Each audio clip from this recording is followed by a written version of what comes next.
오늘 말씀의 주제는 하나님이 기뻐하시는 교회를 세워갑시다, 이런 내용으로 같이 은혜 말씀을 나눌까 합니다. 하나님이 기뻐하시는 교회를 세워갑시다. 목회를 하면서 끊임없이 하는 질문은 무엇인가 하면은 어떤 교회가 좋은 교회인가? 어떻게 우리는 하나님을 기쁘시게 할 수 있을까? 이것이 목회자의 평생 질문이기도 합니다.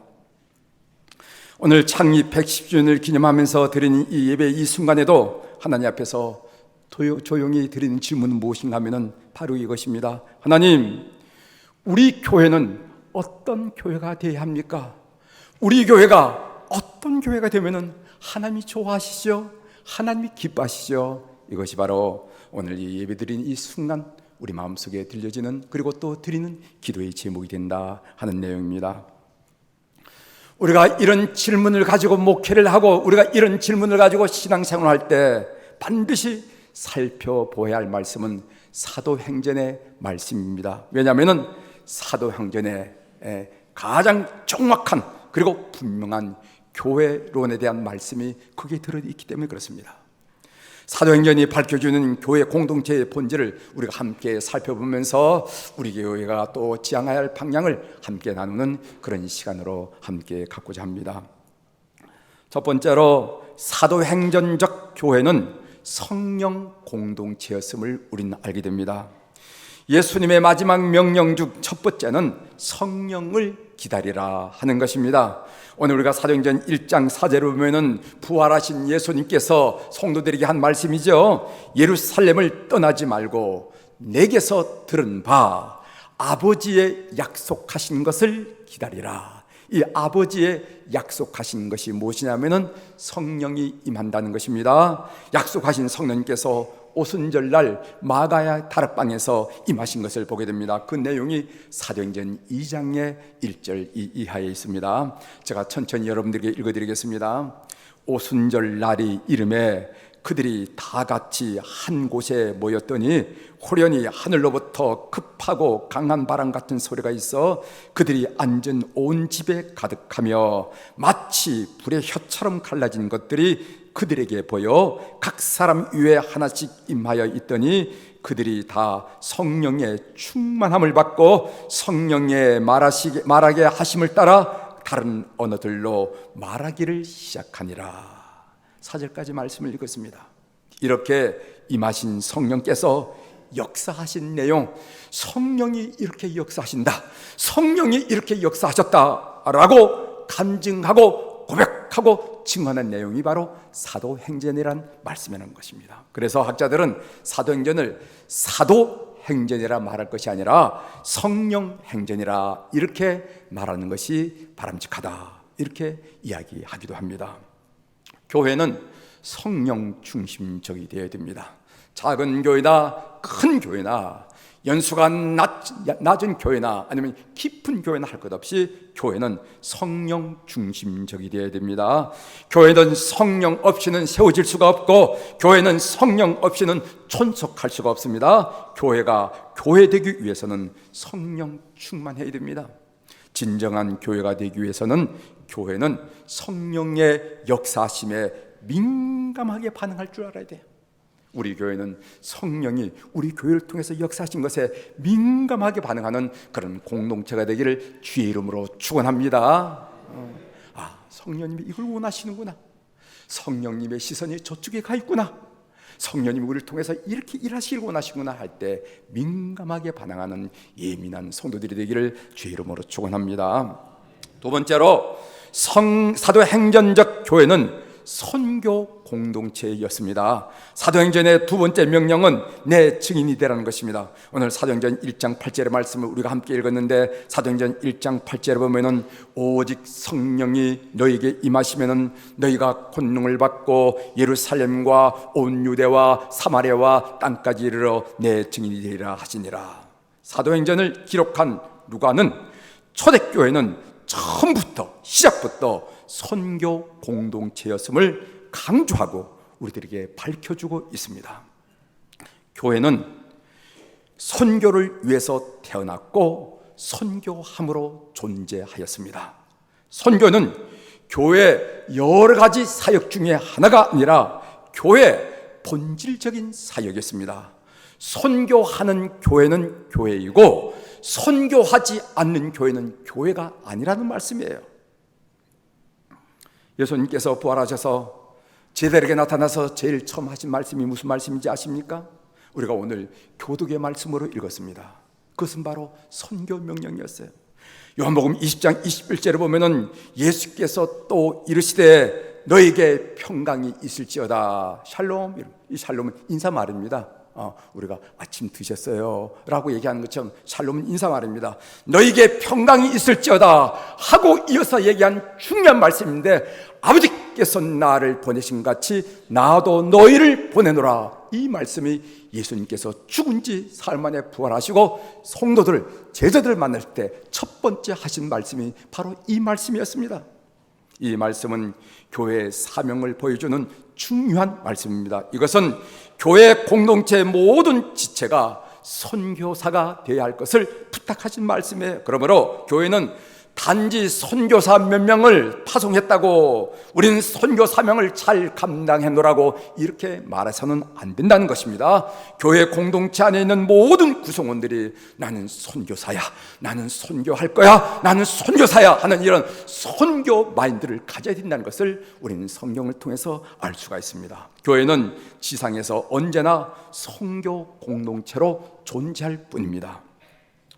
초기 예루살렘 교회는 주님께서 명령하신 선교 명령을 망각하고 있었습니다. 하나님은 사명을 망각한 예루살렘 교회들을 강제로 흩으시기로 작정했어요. 그것이 바로 스데반의 순교로 시작한 최초의 박해였습니다. 그 말씀이 사도행전 8장 1절에 나오는데, 그날에 예루살렘에 있는 교회에 큰 박해가 있어 사도교회는 다 유대와 사마리아 모든 땅으로 흩어지니라. 이것이 사도행전 8장에 나오는 말씀입니다. 8장 1절. 거기 보면은 초대교회 성도들이 하나님께서 부탁하시고 명령하신 선교 사명을 외면하고 망각하고 있을 때 하나님 박해를 통해서 그들 공동체를 흩으시기로 했다는 말씀이 나옵니다. 교회는 선교 사명을 감당하지 못하면은 큰 시험을 받는다, 큰 시험을 만난다 하는 사실을 값비싼 대가를 치르고 나서야 알게 되었습니다. 문자 그대로 사도행전 1장 8절에 선교 명령에 준행하지 않았다니까, 순종하지 않았다니까. 여러분 사도행전 1장 8절에 말씀하시죠. 오직 성령이 너희에게 임하시면은 너희가 권능을 받고 예루살렘과 온 유대와 사마리아와 땅끝까지 내 증인이라. 이 말씀에 순종하지 않고 이 말씀을 준행하지 않았다니까. 사도행전 8장 1절에 박해와 흩어짐의 역사가 바로 그 교회에서 일어났다는 것입니다. 사도행전 8장 1절, 그날에 예루살렘에 있는 교회에 큰 박해가 있어 사도교회는 다 유대와 사마리아 온 땅으로 흩어지니라 라고 말씀하셨습니다. 주님의 촛대는 선교 사명을 망각한 예루살렘 교회를 떠나서 어디로 옮겨졌냐면 선교 지향적인 교회인 안디옥 교회로 옮겨가기 시작했습니다. 그 말씀이 사도행전 13장 1절 이하에 나오는데, 안디옥 교회에 주를 섬겨 금식할 때 성령이 이르시되 내가 불러 시키는 일을 위하여 바나바와 사울을 따로 세우라 하시니 이에 금식하며 기도하고 두 사람에게 안수하여 보내니라. 이 말씀은 안디옥 교회가 선교사를 안수하고 파송했노라 한 이야기를 여기서 하고 있습니다. 그때부터 기독교의 중심은 예루살렘 교회가 아니고 안디옥 교회가 기독교의 중심으로 자리를 잡고 있음을 보게 됩니다. 사도행전을 통해서 성령의 구체적인 사역을 살펴보면요, 성령은 이 교회를 탄생시키고 이 교회를 다른 곳에 배치시킨 것이 아니라 선교의 전선에 배치시키고, 그리고 이 교회가 선교를 감당할 수 있도록 능력을 부여하는 존재가 바로 성령이었음을 알게 된다는 거죠. 선교는 교회 공동체에 많은 인적 자원이나 풍성한 재정에 의존하지 않고 성령에 절대적으로 의존합니다. 선교는 사람이 많다고 되어지는 일도 아니고 선교는 돈이 많다고 되어지는 것이 아닙니다. 선교는 교회가 성령의 포로가 되어서 오직 성령의 포로가 되어서 온전히 순종할 때 일어난 사역이 바로 선교 사역을 알 수가 있습니다. 엄밀한 의미에서 선교는 성령의 역사로만 가능합니다. 성령을 모르는 공동체는요, 자선 사업은 할 수 있을지 모르지만은 선교는 불가능합니다. 성령과 선교를 빼놓고 교회를 논할 수는 없다는 것입니다. 우리 수표교회는 참 좋은 교회예요. 저는 처음에, 그러니까 벌써 2년 전이죠. 처음에 우리 교우들이 강남 사람이어서 이기적이고 잘난 척할 줄 알았어요. 2년 전 얘기입니다. 다 살펴볼 때 이 강남 소문이 어떻게 난지 아십니까? 바깥으로는 이기적이라고 나왔어요. 이기적이고 또 잘난 척할 줄 알았어요. 그런데 지나 보니까 참 예의가 바르고 교우들이 예의가 있더라고요. 뿐만 아니라 목회 전문성을 인정해서 다 여러분들 전문가들이 아닙니까? 음악은 음악, 의료는 의료, 학교에서는 다 전문가인데 이것은 목회는 목회의 전문 영역이니까 배려를 하더라고요. 이걸 제가 느꼈습니다. 그리고 부족하지만 여러 교우들이 순종을 해요. 그래서 참 좋은 교회라고 믿고 있습니다. 할렐루야. 그렇게 믿으시죠? 네.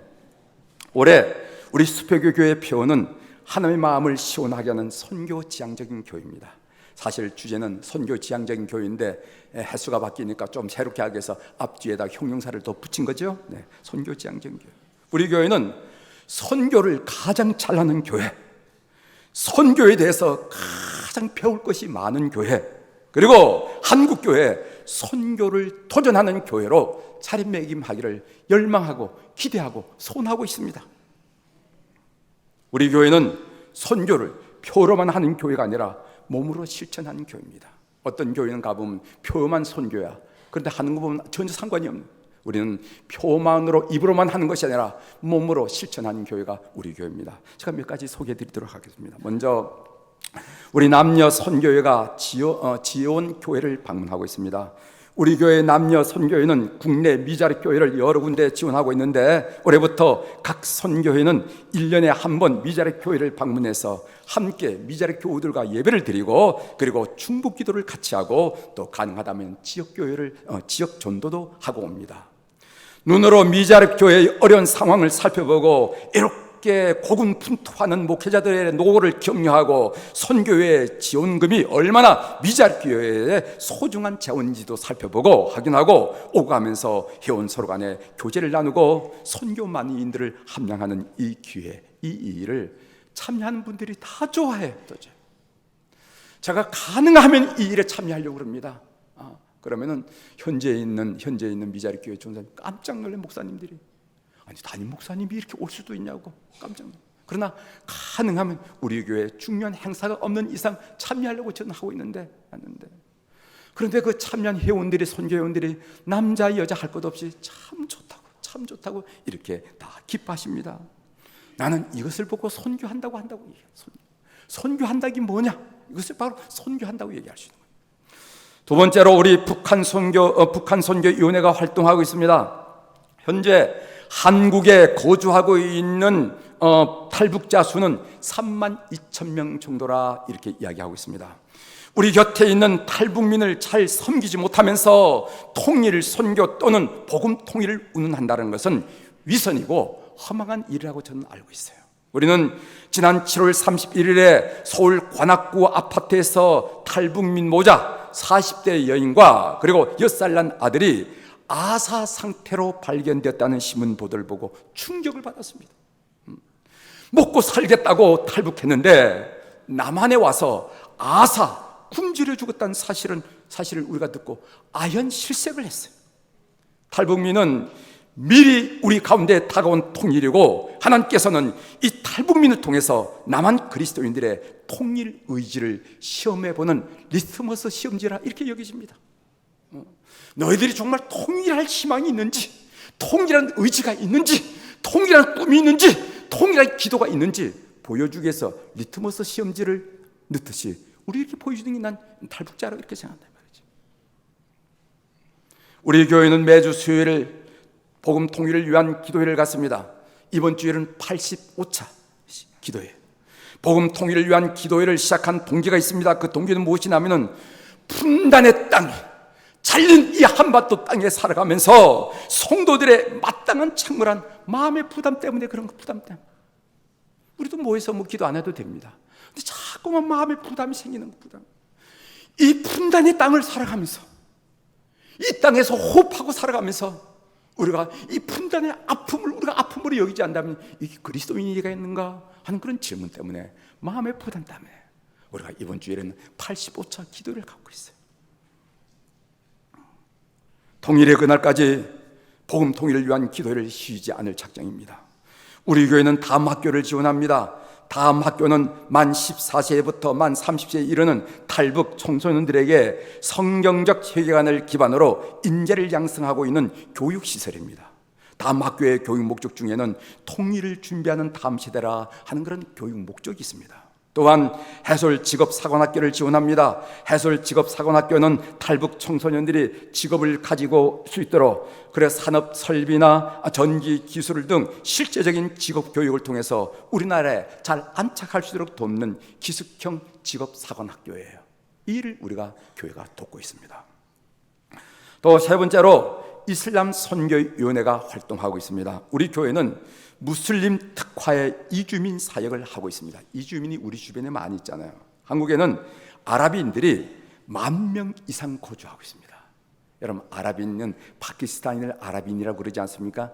그러지 않아요. 아랍인은 사우디아라비아, 그 다음에 이집트, 예멘, 레바논, 시리아, 그 다음에 리비아, 수단, 이런 사람들 보고 아랍인인데, 그 아랍인들이 10,000명 이상 우리 한국에 지금 거주하고 있어요. 우리가 이 무슬림에게 집중하는 이유는, 제가 이집트 선교사로 사역했고 사역을 돕는 이집트인 매튜 목사가 있기 때문에 그렇습니다. 오늘 저 뒷자리에 앉아 있는데, 이 매튜 목사는 한국에 온 이집트 종교 난민 1호입니다. 여러분, 우리나라는 난민주의를 부여하는데 보수적이 잘 안 줍니다. 그런데 1호예요. 햇불 트리니티 신학대학원에서 신학을 공부하였고 독립교단에서 목사 안수를 받았습니다. 아직 목회 훈련과 경험이 부족하지만은 무슬림 선교를 위한 소중한 자원임을 저는 확신하고 있습니다. 그는 제가 이 주일날 설교하면 이 주일 설교를 아랍어 자막을 달아서 방영을 합니다. 아랍어 자막 설교 방영은 국내 아랍인 이주자뿐만 아니라 이슬람권에서 사역한 선교사들에게 유익한 프로그램이라고 이렇게 평가를 받고 있습니다. 이슬람 선교위원회를 중심으로 10월부터 아랍인 예배 공동체를 신설하려고 합니다. 네 번째로는 의로 선교위원회 활동입니다. 우리 수표교 교회에 의로인이 다른 교회에 비하여 현저하게 많아요. 하나님께서 이렇게 많은 의로인을 보내주신 것은 우리에게 뭔가를 기대하시기 때문이라 이렇게 확신합니다. 창립 110주년을 기념하는 의로 사역으로, 의로 선교 사역으로 오늘 우리 이용욱 장로님께서 여러분들이 보고했듯이 필리핀의 세 사람을 현지에서 진료하는 프로젝트를 지금 진행 중에 있습니다. 또한 내년 구정 연휴를 이용해서 필리핀 이나레스에서 의로 단기 선교를 준비하고 있습니다. 여러분, 의로인뿐만 아니라 비의로인들도 많이 참여하셔서 우리 교회 선교 영역을 확장하는 일에 도움을 주시기를 바랍니다. 그 다음에 다섯 번째는 비전 트립을 활동하고 있습니다. 여러분, 이 비전 트립이라 하는 말은 무슨 말인가 하면은 선교사들의 사역 현장이란 배움터에서 스승 대신 성령의 가르침으로 헌신된 그리스도인 삶을 경험하고 배우는 그것, 이것이 바로 비전 트립이에요. 올해 우리 교회는 어린이 선교단이 일본을, 그리고 중고등부가 캄보디아를, 청년부가 대만을 방문했습니다. 우리 어린이들이 얼마나 더운데도 꿋꿋하게 잘하고 돌아왔어요. 앞으로 비전 트립을 지속적으로 진행하면서 젊은이들에게 꿈을 주고 하나님의 사람으로 세워가는 이 일을 온 교회가 돕고 관심을 가져야 될 줄 믿습니다. 더불어 강조할 사항 두 가지를 더 말씀드리면, 첫 번째로 다음 세대에 우리가 관심을 더 깊이 가져야 된다는 말씀을 드리고자 합니다. 우리 교회는 도시 중심부에 위치해서 많은 인구가 유입되거나 그리고 인구 이동이 빈번한 지역이 아닙니다. 또한 교우 구성을 보면은 전형적인 역삼각형이라는 것이죠. 역삼각형이라는 것은 교회 구성원들이 어른들, 연세가 많은 어른들이 많고 나이가 어릴수록 점점 작아지는 그런 형태의 구성원을 말하는 겁니다. 이것은 우리 한국 교회 전반적인 현상이지만 우리 교회도 예외는 아니에요. 우리 교회는 작년 2018년부터 47살 이하의 청장년 부부로 구성된 비전 교구를 신설했습니다. 그리고 올해 2019년부터 48세부터 52세까지 부부로 구성된 기도 교구를 신설해서 운영하고 있습니다. 이런 시도는 바로 다음 시대에 대한 관심 때문에 그렇습니다. 지금 다 자리를 잡아가고 있는데 교우들의 관심과 배려를 부탁드립니다. 우리 교회는 무엇보다도 젊은이 한 사람 한 사람을 소중히 여기고 보살피고 세워나가는 그런 사역이 중요하다는 것을 인식하시고 이것 또한 시급하고 필요한 일이라는 것을 함께 공유해 주시기를 바랍니다. 그 다음에 이 문화 선교에 대한 관심을 가져야 합니다. 우리 교회는 예술의 전당 인근에 위치해 있습니다. 그래서 길거리를 가다 보면은 문화예술인들을 많이 만나고 또 보게 됩니다. 문화예술인들의 종교적인 배경을 조사해 보면은 기독교인이 대부분이에요. 그런데 대부분의 문화예술 공연은 주말이나 또는 주일에 공연을 하는 것을 여러분이 아실 줄 믿습니다. 그래서 문화예술인은 예배를 드리고 신앙을 양육하기에 어려운 환경에 처했음을 우리가 알게 됩니다. 우리 교회가 문화예술을 위해서 월요일 저녁에 주일 예배 4부를 갖는다면 어떤 일이 일어날까요?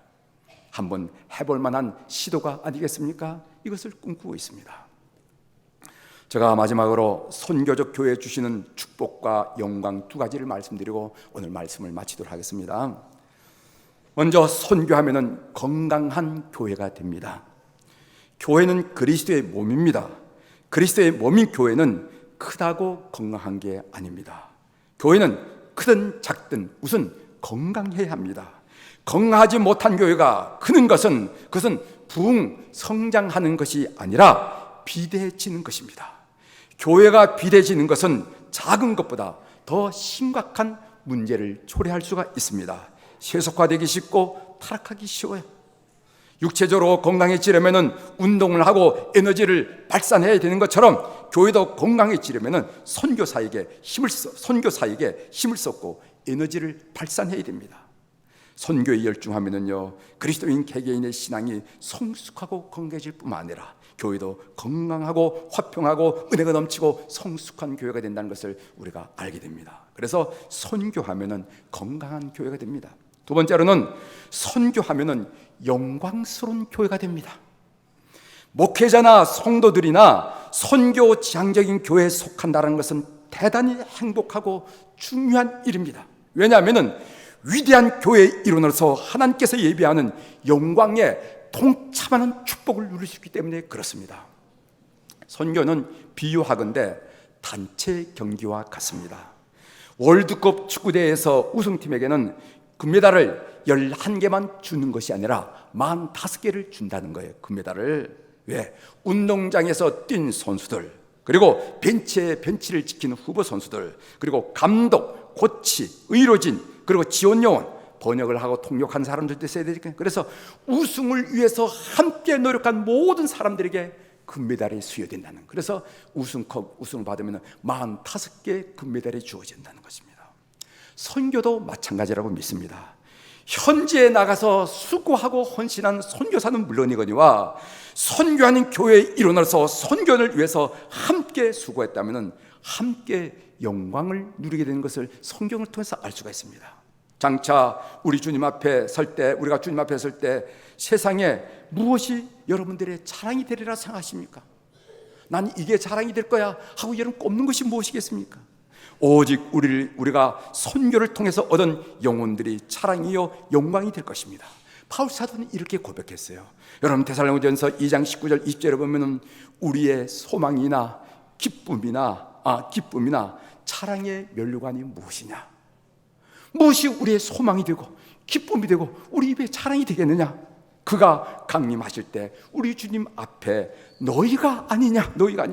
너희는 우리의 영광이요 기쁨이라고 했어요. 그 너희는 뭐냐면 복음을 전해서 그 영혼이 구원받은 하나님의 사람이 하나님 앞에 우리가 드러날 기쁨이고 영광이라는 사실을 바울 사도는 우리들에게 알려주고 있습니다.